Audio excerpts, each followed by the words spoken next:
Hi again, everyone. This is Bob from my newly launched Bossrox DIY Solar channel. And to kick off my first video on this new channel here, what I'm going to do is my system tour. My system is completed now, off-grid as of July 31st, 2024.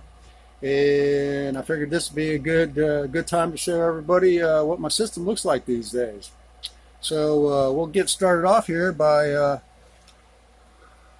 going to my breakers, which is fed by 33 kilowatts of solar panels.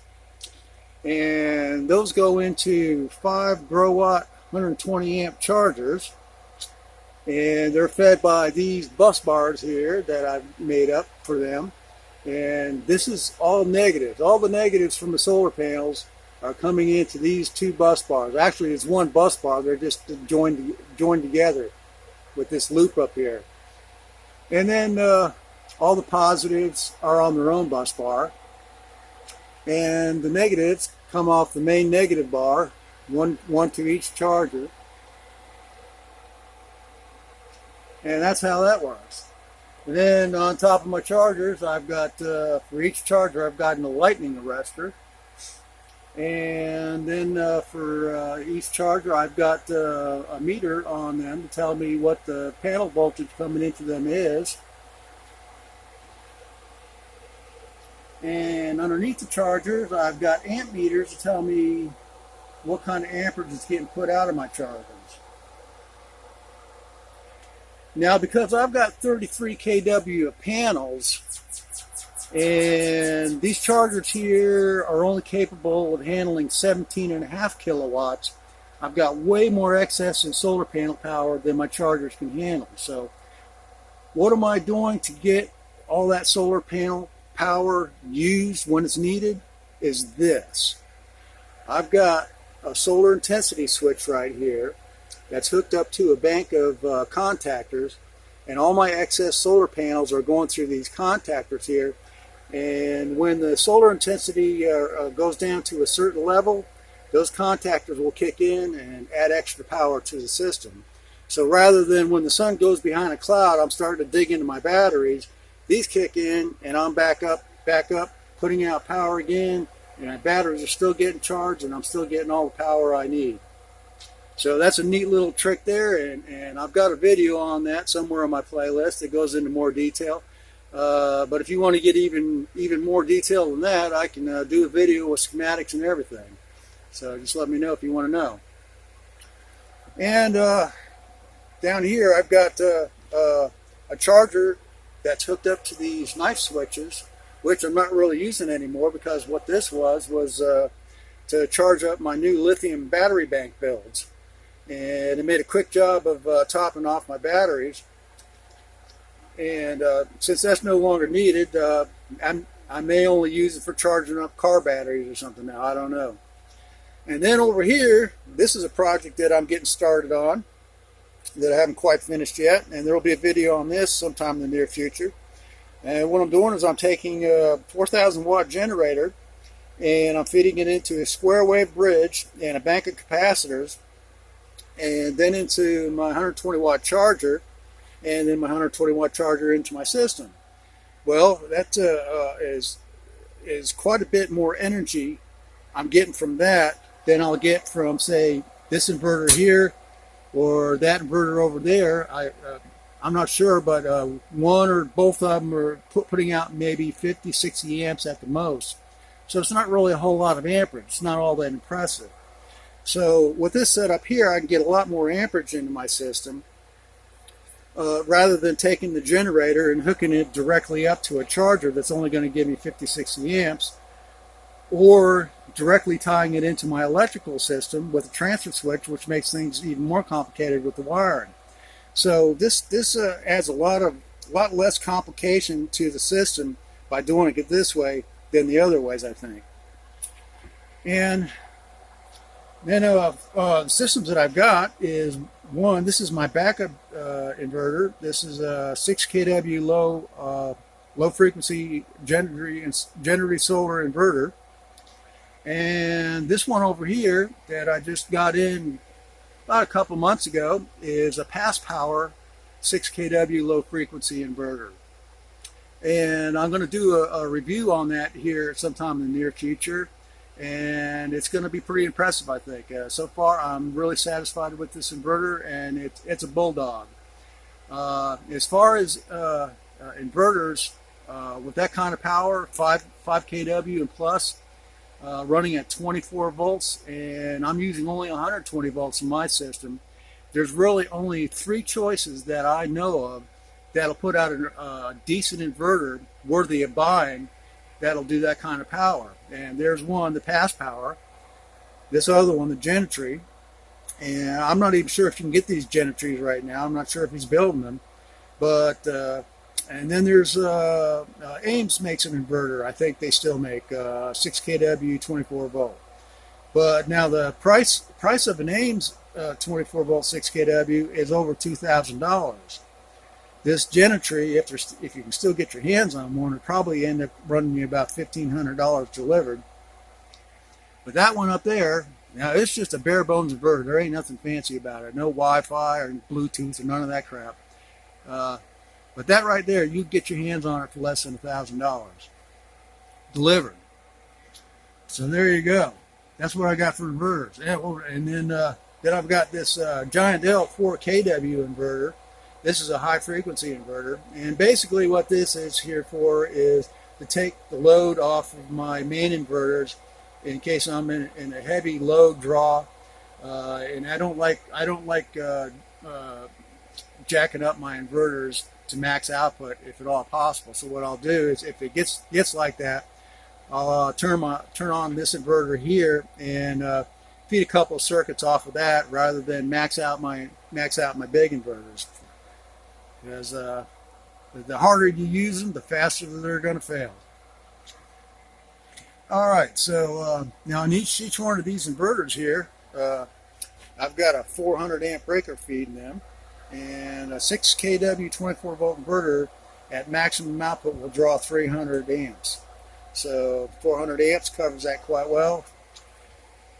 Same thing on the other one. There's a 400 amp right there, and let's see. We're drawing 65 amps off of this inverter right here, right now. And then up here, I've got my indicator lights to tell me which system is on, whether it's on the main solar or the backup. And if I want to, I can switch over to backup power manually. But if for some reason the main inverter goes down, this system's set up where the backup inverter will automatically come up and take over. So, and then if for some reason I lose both my main inverters, I have this 4000 I can rely on, although I can't get the kind of power out of it that I'm going to need. So I'll have to cut back some, but what I've got down here is a transfer switch, so I can transfer over to this inverter if I need to. And way back in the beginning, when I started all this stuff, I got this Solimba 4 kW low frequency inverter, and it got me through the first year of my solar, and it did a pretty good job. I've had to replace a couple of boards in it though, and mostly it's my fault because I'm sticking screwdriver and stuff in it and shorting stuff out. That's how you can wreck an inverter real quick, is sticking a screwdriver in the wrong place. But anyways, this is a rather unique inverter that I haven't seen. I haven't seen the likes of anywhere else. If you get, this is a 230 120 inverter, but on all 230 inverters that are split phase that I know of, you can only get half the wattage off each leg. So if I got a 4,000 watt inverter, I'm going to get 2,000 off this leg and 2,000 off that leg. But I can't mix them together to get 4,000 watts. But somehow this inverter, I don't know how they do it, but I can get all 4,000 watts off of one leg on this inverter. So this is a pretty neat inverter for that reason. And then there's my battery bank. I got 8 300 amp hour battery bank, 60 kW of battery storage. And here's a peek underneath the hood here to see what they look like underneath. All pretty slick looking there. And Well, that's pretty much it for the solar system. I get. Oh, wait a minute. I got one more else. Something else here to show you. There's my kilowatt meter. I love this thing because it tells me how many kilowatts is being used, cumulative kilowatts, so I can keep track of how much I'm using every month. It shows me the voltage, and it shows me the frequency in hertz, and the amps, and the power factor, if you know what that is. So that gives you a lot of information off of one little meter. And some of the other stuff that I'm doing is I've got this sand heater here that I did not too long ago, last year I think, and it does pretty good. What I've got here is two large stove burner elements. I've got them hooked in parallel, and because I'm running on a 120 volt system and these are 240 volt elements, they're only running at half power. So they're not really running at full steam. But even still, with both of them running, if I had this thing running all day long, see this thermometer here? This thing will go all the way down to 500, swing around and go up all the way up there. It must be putting out like 800-900 degrees. So I had to do something about cutting back the heat on that because that was really too hot. So I added the thermostat, so I got a thermostat down here, so I can keep it down, around 600 degrees. And if I have that thing running all night, it'll keep the shed in here halfway decent, comfortable, and even after it's been shut off all day before it comes back on at night, it'll still have like a couple hundred degrees left in it of heat. And some of the other things that I'm doing is solar water heating. And I've got these thermostats here hooked up to some water collectors outside. And once it gets up to a certain temperature, it will kick on a circulating pump. And it'll pump that water into my regular water heater down there, which is also electrically hooked up. Had to take out the 220s and put 120 elements in it. But that's how I get my hot water. And I've even got a thermostat on it that tells me what the temperature of the tank is. So I've seen this thing get up to almost 160 degrees just off of solar water energy. So that's pretty good. Then I've got a big old glass box out on top of the roof here, collecting solar, and it's going through this thermostat here, and turns on a high velocity blower and blows air through the box from one end to the other, and then it comes out there, and that does a pretty good job. And then I've got another one on my cabin over there, and that one puts out so much heat, even if it's 20-30 degrees outside.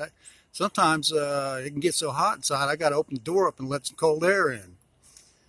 And just to show you a little bit, there's one of my solar collectors. This is my winter collector. I use this through the middle of October into spring.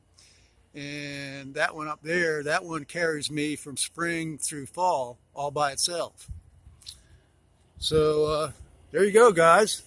That's what I got for a system. There's a lot more going on here than most other solar channels, so stay tuned. There's more stuff coming up, but since I'm off grid now and I've got almost everything done, there's really not going to be too many videos after this, so stay tuned and see what happens. Thanks for watching.